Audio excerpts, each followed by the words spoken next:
channel. Today we are discussing about the nested if else condition ఎలా apply చేస్తారని ఒక చిన్న ప్రోగ్రామ్ ఒకటి మీకు ఎక్స్ప్లెయిన్ చేస్తాను. సో ఒకసారి వినండి.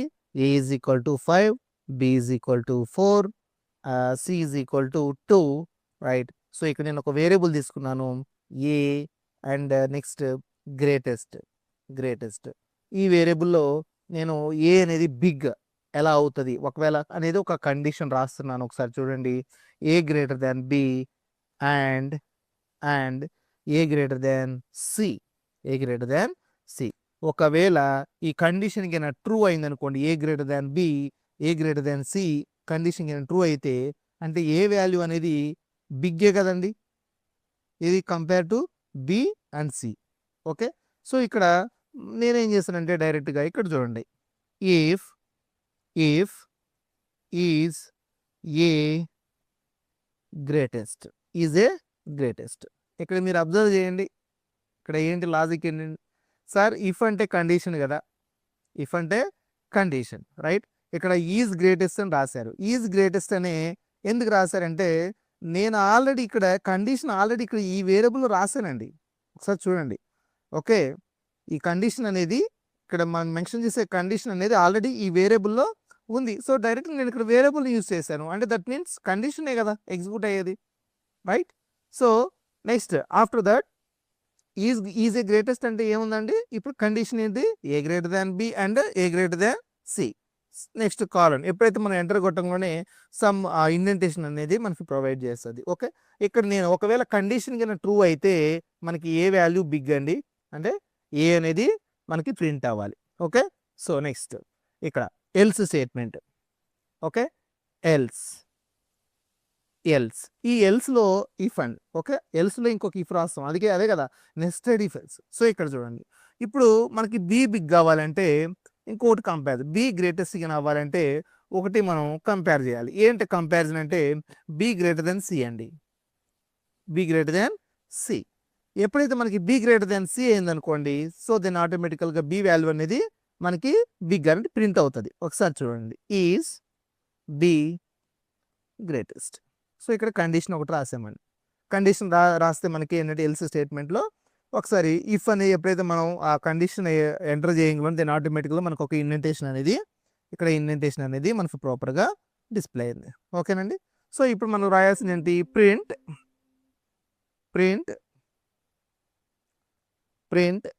బి అండి, ప్రింట్ బి. నెక్స్ట్ మళ్ళీ దీనికి ఎల్స్ స్టేట్మెంట్ ఉంటుంది కదండి, else. Okay, else otherwise B కాకపోతే నెక్స్ట్ ఇంకేం ప్రింట్ అవ్వాలి, సి ప్రింట్ అవ్వాలి. ఓకే, సి ప్రింట్ అవ్వాలి. ఒకసారి మనం ప్రోగ్రామ్ అనేది ఎగ్జిక్యూట్ చేసి చూపెడదాం. Okay, shift enter. ఒక్కసారి చూడండి, 5 అనేది ప్రింట్ అయ్యింది. ఎలా ప్రింట్ అయింది అనేది ఒకసారి చూద్దాం. ఇక్కడ చూడండి, ఫస్ట్ ఏ అనే వేరియబుల్లో 5 తీసుకున్నాను, బి అనే వేరియబుల్లో 4 తీసుకున్నాను, సి అనే వేరియబుల్లో 2 తీసుకున్నాను, రైట్. ఇక్కడ నేను ఒక వేరియబుల్ తీసుకున్నానండి, ఎందుకంటే మనకి కొంచెం అర్థం అవటం కోసం మీకు ఎక్స్ప్లెయిన్ చేస్తున్నాను. బికాజ్ ఆఫ్ ఇలా రాస్తే మీకు ఏంటంటే మీకు కన్ఫ్యూజన్ ఉండదు. ఓకే, కన్ఫ్యూజన్ అనేది అస్సలు రాదండి. ఇక్కడ నేను చెప్పేది ఏంటంటే ఇఫ్ ఈజ్ ఏ గ్రేటెస్ట్ అంటే ఏ అనేది గ్రేటెస్ట్ అనే వేరియబుల్ ఏం కండిషన్ రాసామంటే a greater than b and a greater than c అండి. ఇక్కడ చూడండి, ఏ గ్రేటర్ దాన్ బి అంటే మనకి ఎప్పుడైతే ఈ కండిషన్ రాంగ్లోనే ఒకసారి చూడండి, 5 greater than 4 yes condition true, ఏ అండి. And next 5 greater than 2 condition true. So ఇక్కడ మనకి బోత్ కండిషన్ ట్రూ అయిందండి, దట్ మీన్స్ ట్రూ. సో మనకి అండ్ ఆపరేటర్లో ఏం చేస్తారండి, ఈ అండ్ ఆపరేటర్లో when the both condition is true the output will be true. So true అయింది కాబట్టి మనకి కండిషన్ ట్రూ అయితే మనకి ఏం ప్రింట్ అవ్వాలి, ప్రింట్ ఏ అంటే ఏ అనేది ప్రింట్ అవ్వాలి. 5 అనేది ప్రింట్ అయింది, రైట్.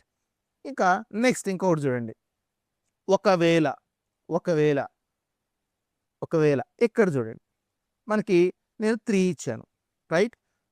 నేను 3 ఇచ్చాను. ఈ 3 ఇచ్చినప్పుడు వాల్యూ ఒకసారి కంపారిజన్ ఎలా చేస్తుందో చూడండి. ఇక్కడ నేను షిఫ్ట్ ఎంటర్ కొట్టాను, సో కొట్టంలోనే మనకి ఏమైంది ఒక్కసారి చూడండి. Okay, first a value 3 greater than 4 condition true అండి, కండిషన్ ట్రూవా ఫాల్స్. సో మనకి ఈ బోత్ కండిషన్ ట్రూ అయితేనే ఇగో ఈ ప్రింట్ ఏ అనేది అంటే ఏ వాల్యూ అనేది ప్రింట్ అవుతుంది. ఇది అందరికీ తెలుస్తుంది. ఇక్కడ మనకి ఎప్పుడైతే ఫాల్స్ అయిందో దెన్ ఎల్స్ బ్లాక్కి వెళ్తుందండి. Else black. ఈ ఎల్స్ బ్లాక్లో ఇంకొక వేరియబుల్ తీసుకున్నానండి. ఆ వేరియబుల్ ఏంటంటే ఈజ్ బి గ్రేటెస్ట్. ఈ బి గ్రేటెస్ట్. ఇక్కడ బి గ్రేటర్ దాన్ సి అండి. ఒకసారి చూడండి 4 గ్రేటర్ దాన్ 2. 4 greater than 2. సో యాక్చువల్గా మనకి నెక్స్ట్ కండిషన్ ఒకటి రాసామండి. If is b greatest. ఈ ఈజ్ బి గ్రేటెస్ట్లో ఉన్న వాల్యూ ఏంటండి? Some condition. అంటే b greater than c. 4 greater than 2. So condition is true. Then after that print b. మనకి బి కదండి బిగ్. సో బి అనేది ప్రింట్ అయిందండి. ఓకే, అర్థమైందని అనుకుంటున్నాను. Okay, right. ఇప్పుడు కొంచెం ప్రొఫెషనల్ పాయింట్ ఆఫ్ వ్యూలో మనం ఈ ప్రోగ్రామ్ని ఇంకా ఎలా చేస్తాం? నేను కీబోర్డ్ ద్వారా రీడ్ చేయాలనుకుంటున్నాను. కీబోర్డ్ ద్వారా. సో ఆల్రెడీ మీకు తెలుసు ఇంట్ మనకు కావాల్సిన ఇంటే కదా. సో అందుకే ఇక్కడ టైప్ కన్వర్షన్ చేస్తున్నామండి. ఇన్పుట్ ఇక్కడ ప్రాపర్గా రాసుకోండి. ఎంటర్ ఏ వాల్యూ అని రాసుకుంటే మీకు అవుట్పుట్లో కూడా ప్రాపర్గా అర్థమవుతుంది. Okay, next int input enter B value. Okay, next ఇంకా ఇంట్ ఇక్కడ టైప్ కన్వర్షన్ అండి. ఓకే, ఇన్పుట్ ఇంకొక వాల్యూ ఏంటండి మనకి ఎంటర్ సి వాల్యూ. కొంచెం ప్రొఫెషనల్గా రాద్దామండి. సరే, ఇప్పుడు మీరు కొంచెం కన్ఫ్యూజ్ అవుతున్నారు కాబట్టి నేనేం చేస్తానంటే ఇప్పుడు ఈ లైన్ మొత్తం తీసేస్తున్నానండి. ఈ లైన్ మొత్తం రిమూవ్ చేశాను. ఓకే, ఇప్పుడు నేను ఇక్కడ నార్మల్గా రాసుకుంటున్నాను. ఓకే, అది మీకు అర్థమవటం కోసం చెప్పే కొంచెం ప్రొఫెషనల్ పాయింట్ ఆఫ్ వ్యూలో మీరు ఇలా రాసుకోండి. ఏ గ్రేటర్ దాన్ బి, ఏ అండి, and next A greater than C. Okay, next ఇక్కడ నేను ఏం చేస్తానంటే ఏ ఈజ్ బిగ్ అని అంటున్నానండి. A is big. Okay, next ఇక్కడ నేను ఇది కూడా తీసేస్తున్నానండి. కొంచెం మీరు ఒకవేళ కన్ఫ్యూజ్ అవుతారేమోనని నేను తీసేస్తున్నాను. ఓకే, ఇక్కడ కూడా చూడండి.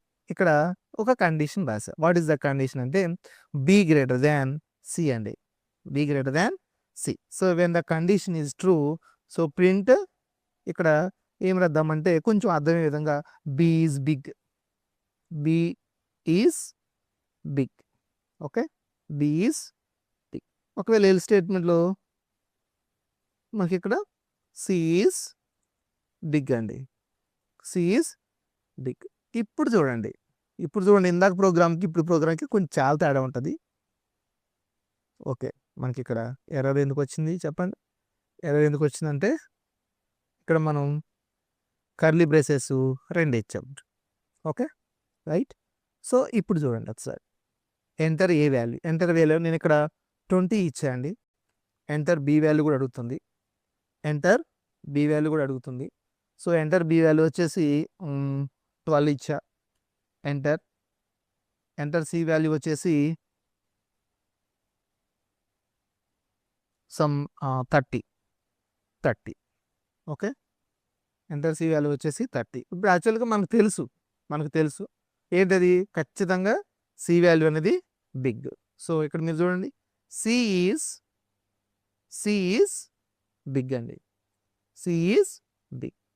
సో మనం ప్రోగ్రామ్ని నేనేమంటానంటే మనకు నచ్చిన వేలో రాసుకోవచ్చండి. ఎందుకంటే బట్టి పట్టడం అనేది అది గుడ్ థింగ్ కాదు. నేనేమంటానంటే ఎంత ఆర్టిఫిషియల్ ఇంటెలిజెంట్ వచ్చినా, ఎన్ని టూల్స్ వచ్చినా, ఏది వచ్చినా సరే మనకి programming development, that means program డెవలపర్కి అయితే అలాంటి ఏని మీరే తయారు చేస్తారు.